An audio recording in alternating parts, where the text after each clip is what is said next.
I'm Andrew Whiteside. This is Entertainment New Zealand. Well, it's time for the 2014 New Zealand International Comedy Festival. Fantastic array of people from New Zealand and overseas who are going to be titillating us with comedy over the next month or so. Well, tonight I'm talking to Paul Ego. You'll remember him. He's well known from 7 Days. He's on the radio. You may even have heard his voice on those very funny Pack and Save ads. Tonight he's telling me about his brand new show, part of the Comedy Festival, and it's called Amazing Balls. Paul Ego, thank you. Yes, great pleasure. to see you. Pleasure, good to see you. So I'm not expecting Laugh a Minute today. Great, but thank you, because I'm off duty. I am looking forward to your show, Amazeballs. Tell me, what's it all about? Well, first of all, Amazing Balls.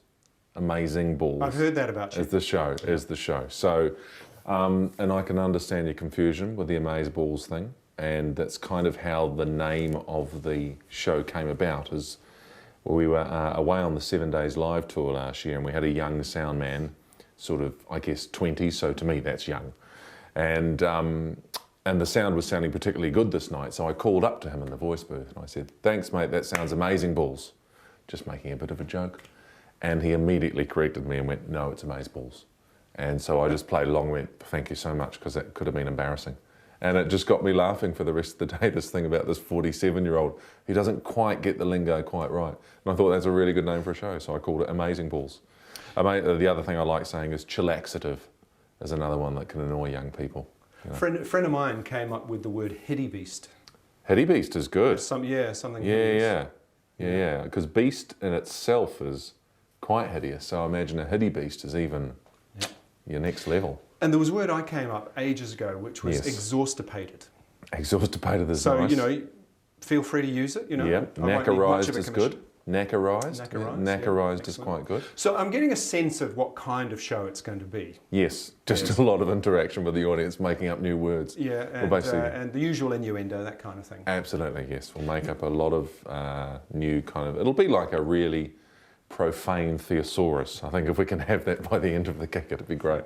Is there anything that's taboo? Is there any subject or person that you wouldn't touch? Well, anything involving children generally, I'd steer away from. I don't do any pedophile gags and that sort of thing. I just don't find them funny, you know, personally. I mean, particularly as, you know, once you become a father as well, they're even more in tune to that sort of thing. The Malaysian Airlines thing, interesting, is still very, you know, we kind of try and broach it a little bit on 7 Days, and there's still very much that don't mention it. And I guess everyone is just so frustrated that there's still no definitive answer, you know. So sometimes it's, you know, sometimes it's a long time, and it's interesting. I mean, even now you would kind of go, you'd make the odd reference to Princess Di. You'd do a joke about Princess Di, how, you know, she was a pillar of the community, you know, some terrible joke like that. And even now people go, "Whoa, that's too soon, man, not Di." So the real Paul Ego, the difference between the on-stage, the on-television persona and you as a private citizen, what's that? Well, I think, you know, I'm a father of 2 boys. I've been married a long time. I live in a, you know, very nice conservative suburb, and I think all those things, that's a wonderful life that I have, but it does also kind of, I guess, smother down this kind of, you know, the 7 Days kind of beast, the raging beast. Yeah, what did you call it? The beast thing you called. Oh, hiddie beast. The hiddie beast. The Paul Ego comedy hiddie beast is down in there. And there's, you know, some parts of it come out at home. Sometimes you're riffing with, and it's great having boys because we can just talk shit all the time, you know.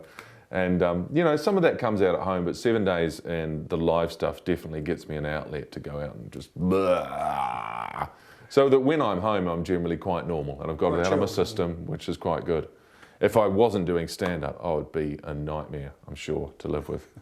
You know, because you'd just be going, you know, your wife would be going, "Should I make her some coffee?" Interesting thing about coffee, you know, you just not now, just yes or no, I'll be fine. Paul Ego, thanks so much, and all the best. It's a pleasure. It was good fun. Head on over to entertainmentnewzealand.com over the next few weeks as we add more stories and videos about what's happening in New Zealand in the worlds of music, theatre, film, TV and live events.